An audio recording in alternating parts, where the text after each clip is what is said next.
Roadmap to Victory is sponsored by the R&R family of companies. Welcome back to Nittany Game Week. Well, looky here. It's the Fighting Irish of Notre Dame. A lot of longtime Penn State fans get their wish. The Nittany Lions up against the Golden Domers for a spot in the national championship. Coach Paterno, this matchup jogs a lot of memories. We have another classic in the series. What's it going to take to knock out Notre Dame?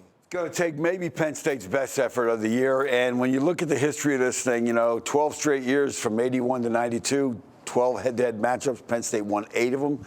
They won those games through toughness and defense and special teams. So let's take a look at what's going to talk about. When you get into a bowl game, one of the things you look at is common opponents. Penn State and Notre Dame both have played Purdue and USC on the road. Very similar results in that regard.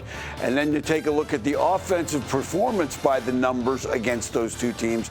And you see very, very similar numbers in that, the one exception being Penn State threw the ball a lot more than Notre Dame. Notre Dame ran the ball a lot better than they did. And then when you talk about players to watch, coordinator Mike Demrock came back from LSU to be there. Riley Leonard, they got 2 good running backs, tight end, and their left tackle is a freshman All-American. So a lot of things to look at here, a talented team. So let's talk about how they get it done. One of the things they did when they got Riley Leonard out of the transfer portal is they got a quarterback who is a run threat in the game. So what that does for you, it evens things up. So they've got 6 in the box. Notre Dame's got 5 blockers. They make the defensive end play the quarterback, and you see how that reacts here, what happens to them. The defensive end has to respect the quarterback run game. He can't chase this guy down. And now this is their second tailback, number 24. He gets in the end zone. Let's talk about how important it is when you have that quarterback running back game, and then you have the pass game and scramble. You've got to contain. This is a core offense that's going to focus on running backs, tight ends, and quarterback run game. Watch what happens when USC's defensive end just sticks his nose inside, loses contain for 1/10 of a second, and now it's a first down, 20-yard gain. Talked about the core of this thing being an inside attack here. They're physical up front. So when you bring the run blitzes on first down like USC does here, you create matchups, and they will take those matchups and throw the ball in those run downs against you. Here's their tight end matched up against the safety. This will be a big matchup to watch for on game day. Again, great job here by the tight end making that one. When you're lining up on defense, or when you're a fan in the stands, know which running back is in. Number 4, their starting tailback, much more active in the pass game. They'll get him involved in the screens where they get people downfield and blocking. And when you do that, it gets him the ball in space with a chance to get some things done, just like he does here. And again, these guys are dangerous with the ball. Now let's talk about them defensively now. When you look at, again, same thing, by the numbers against Purdue and USC, very, very similar numbers. So you're looking at very similar types of units, very physical up front. Now let's talk about the next part of it.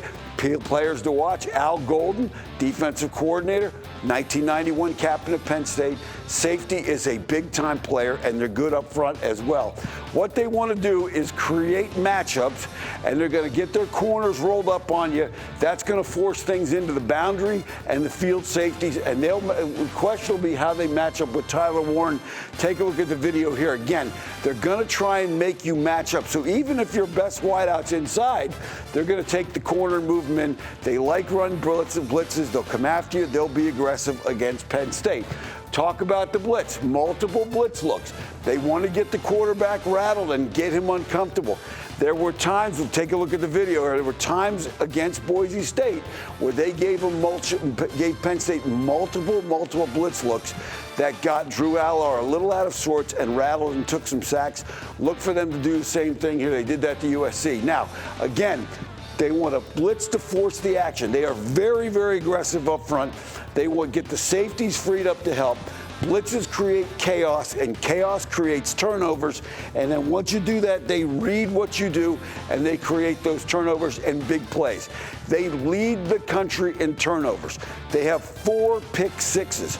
Penn State has got to be careful with the football and not allow those things to happen, get rattled and do that. And finally, in special teams, if there's a major edge where there's a difference, field goals. Notre Dame was under 50%. That's been a problem for them. They blocked 6 kicks, though, for the year. That's just first in the country. Defensive tackle Bryce Young, who stands 6'7", has blocked 2 field goals and 1 punt. And watch for that on game day, and that is your roadmap to victory.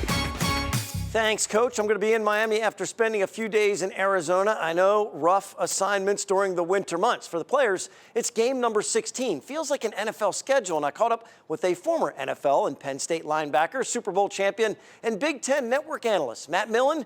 He said, don't worry about the number of games they've played. They're young. They can handle it. They're college kids. If they're tired, something's wrong. The NFL, you got 17 weeks a season. So, I mean, I remember at 35 years old, my last year, yeah, you were tired. At 19 and 20, forget it. If they're tired, take a hike. To be young again. Everyone knows this is a special opportunity. They'll worry about the wear and tear whenever this run is over. Still to come, our Impact interview with Bob Costas. So many things we could talk about with one of the greatest broadcasters ever. His thoughts on the new era in college football when we return. Stay tuned for more Nittany Game Week. These are more than just trucks.